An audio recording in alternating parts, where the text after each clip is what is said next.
How to add TikTok to Facebook. So if you want to quickly go ahead and add your TikTok to Facebook, what you're first going to do is you're going to first open up your TikTok. Now, once you open up your TikTok, you're going to go to your profile. And in your profile, what you are simply going to be doing is you are, first of all, going to go ahead and click on these three buttons. And you're going to make sure to know your TikTok link.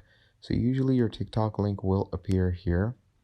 So it's tiktok.com slash, and there's your ID, okay?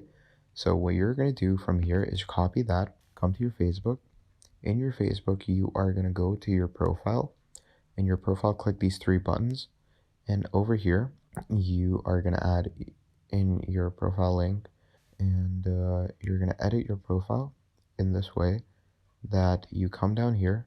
And here it says links. So here, you're going to add a social link.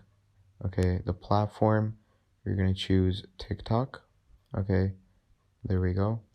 And once you choose TikTok, from there, you're going to obviously add in the username that we just saw.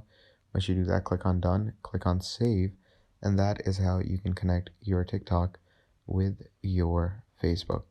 So now your link is successfully added into your TikTok, and if someone clicks on this, they will be taken to your TikTok account. So that is pretty much about it. Thank you for watching, and I'll see all of you in the next video. Goodbye.